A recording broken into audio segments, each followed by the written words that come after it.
রিঙ্কু সিং প্লেয়ারটার সাথে যে একটা বিসিসিআই লবিবাজি করলো এবং অবিচার হলো, এটা একটা বাচ্চা ছেলেও বুঝতে পারছে।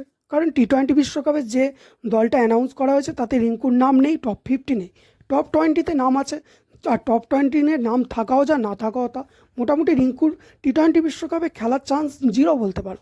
কিন্তু সেক্ষেত্রে রিঙ্কুকে যারা ভালোবাসো, ক্রিকেটের যারা সত্যিকারের ফ্যান, যারা সত্যিকারের ট্যালেন্টেড প্লেয়াররাই খেলুক এটা চাক, তাদের জন্য একটাই কাজ করতে পারো এবং এই কাজটি করে হয়তো রিঙ্কুকে টপ 15 বা টপ প্লেইং 11-এ জায়গা পাওয়াতে পারো। তো আজকের ভিডিওতে মূলত রিঙ্কুকে কি করে টপ 15-এ চান্স পাওয়ানো যেতে পারে সেই সমস্ত বিষয় নিয়ে আলোচনা করব। ভিডিওতে সাবস্ক্রাইব করার কথা বলবো না, কিন্তু অবশ্যই ভিডিওটি শেয়ার করো, কারণ ভিডিওটি অত্যন্ত গুরুত্বপূর্ণ একটি ভিডিও হতে চলেছে।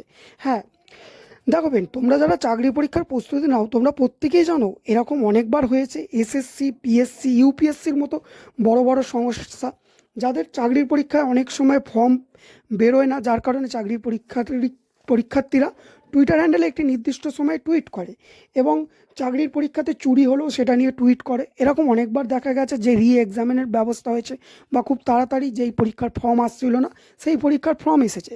তো সেক্ষেত্রে এখন রিঙ্কুর বিষয়ে কি দেখো, তোমরা যারা ভাবছো যে এর সাথে রিঙ্কুর কি সম্পর্ক, দেখো বিসিসিআই হচ্ছে ভারতীয় ক্রিকেটের একটি বোর্ডের সংস্থা। সেখানে ইউপিএসসি, পিএসসি বা এসএসসি এরা হচ্ছে সংবিধানের অংশ।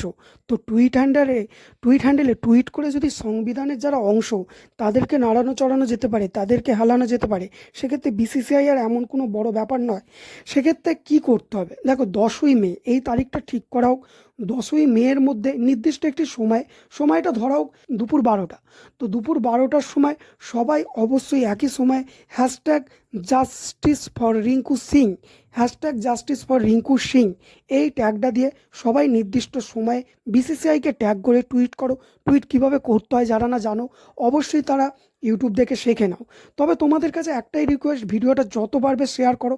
এবং বাংলার কিছু বড় বড় স্পোর্টস ইউটিউবার আছে, যাদের মধ্যে দুজনের নাম হচ্ছে, একজন হচ্ছে ইউনিকর্ন। তো ওই দাদা বা ভাই যদি এই ভিডিওটা দেখো অবশ্যই ব্যাপারটা নিয়ে তোমার একটু ভিডিও বানানো দরকার। আর দ্বিতীয়ত হচ্ছে ক্রিকেট ইন বেঙ্গলি, এই দুজনকে অবশ্যই রিকোয়েস্ট করবে এবং এদেরকে যদি কেউ চেনো অবশ্যই পার্সোনালি ভিডিওটা এদেরকে শেয়ার করো। আর এরা যদি নিজেরা দেখে থাকে অবশ্যই এই ব্যাপারটা নিয়ে তোমাদের ভিডিওটা বানানো দরকার। মনে রাখবে সময়টা 10ই May, hashtag justice for Rinku Singh, দুপুর 12টার মধ্যে সবাই নির্দিষ্ট সময় টুইট করো। সেক্ষেত্রে রিঙ্কুকে প্লেইং 11 বা টপ 15-এ হয়তো জায়গা পাওয়ানো যেতে পারে। তাই রিঙ্কুকে জাস্টিস পাওয়ানোর জন্য তোমাদের এটুকু কাজ অবশ্যই করা দরকার এবং ভিডিওটি শেয়ার করো। এবং বড় বড় স্পোর্টস ইউটিউবার বা জানা অনেক বড় বড় বিসিসিআইয়ের কর্মদক্ষরা ব্যাপারটা নিয়ে ভেবে দেখবে, সেক্ষেত্রে রিঙ্কু জায়গা পেতে পারে। তো এই ছিল সম্পূর্ণ ভিডিও সাবস্ক্রাইব করো নাই করো অবশ্যই ভিডিওটি শেয়ার করো। আশা করি ভালো থাকবে, দেখা হচ্ছে পরের ভিডিওতে।